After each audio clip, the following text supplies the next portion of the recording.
Muri Zimbabwe muneni super nexus tine news itsva dzapinda panews desk, news dziri kushamisa Zimbabwe Yese. Zimbabwe Yese right now is in shock because of this. So news idzi dziri kuti chii muri Zimbabwe? News idzi pachadzo tichidzitaura nezvadzo dziri kutaura kuti zvinhu zviya zvava kuitika, Zimbabwe Yese Ikufara. So muri Zimbabwe, let's get into nyaya yasvika panews desk right now. So first of all, maZimbabweans ese as of right now, vari muno muZimbabwe, vari kunze kwenyika, vari muSouth Africa, toziva kuti vanokuudza mastatistics okuti maZimbabweans ari paSouth Africa anopfuura million. Vazhinji vari kubva kumasvingo province, vari kubva kunana Bedbridge, vari kubva kunana Gwanda, vari kubva kumaTebeleland, vari kubva kuChipinge, vari kubva kuChiredzi, vari kubva kuChikombedzi etc. Vanenge vari muSouth Africa vachirarama life yavo. And then of course pane Hobho vari kubva kuHarare, Hobho vari kubva kuHwedza, vari kubva kwaMutare, Hobho vari kubva paBulawayo, Hobho vari kubva kuchii. Vanenge vari pachi paSouth Africa. So this is very important for each and every Zimbabwean, whether uri muno munyika kana kuti uri kunze kwenyika. So chii chiri kuitika? Zvinhu zviya zvava kuitika. Tinoziva kuti muZimbabwe mune a big conflict iri kuitika right now pakati paPresident Emerson dambudziko Mnangagwa naGideon Constantino Chiwenga, zvakadaro Chiwenga, Vice President. This is a big conflict because this is a conflict iri kuitika pakati pa Emerson Mnangagwa anova a civilian president. A lot will tell you this guy is from the intelligence. He's not really civilian, but intelligence is also civilian. So military chaiyo panapa is Vice President Chiwenga, a former military general muno munyika yeZimbabwe.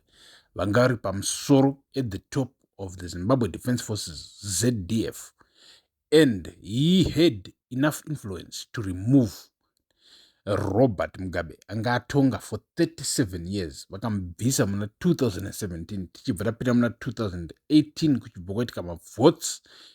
Also mavotes awo akatevegwa neviolence, zvichira kuti maZimbabweans mazhinji akafila senge. Abigwa maelections ndokupinda mastreets ndokuratidzira, because vaifunga kuti paitika a regime change, paitika a change of behavior, paitika a change in the thinking of the leader. So Zimbabweans vakapinda mustreet ndokuratidzira kuti we are not satisfied by the results of the elections muna 2018. But unfortunately, according to public records, it's known that when that happened, pakaitika ma-demonstrations waya pane vanhu vakafa, vakapfuudzwa ma-demonstrations waya. And that was a big message, a message that Zimbabweans, as of right now, muna 2026, it seems like Zimbabweans now have understood something about that lesson, something kuti kana kwavaregerera vanoenderera. So maZimbabweans are like, when we unite, when we become one, when we think in the same way and decide that dictatorship muno muZimbabwe yapera, unity, gutsa ruzhinji, vanhu vava nevoice, and voice ravo rava kuvasvitsa mudzimba dzeutungamiriri. So vanoremember tinogara tichitaura isusu pano kuti chinhu chinonzi leadership nechinhu chinonzi rulership zvinhu two zviri different. And muZimbabwe constitution yedu ye2013 and everything zvinotaura nezve leadership kwete rulership. Hatitongwi asi tinotungamirirwa newatinenge tasarudza kuti atitungamirire, tichipinda muKenani, munyika yegutsa ruzhinji inoyerera uchi nemukaka. Nhamo pasinayo, vaunzi venhamo pasinavo, nokuti kuuyisa kwavo kugarika muupenyu hwavo ivo hakusi kuuyisa kugarika kwatiri ruzhinji rwezimbabwe.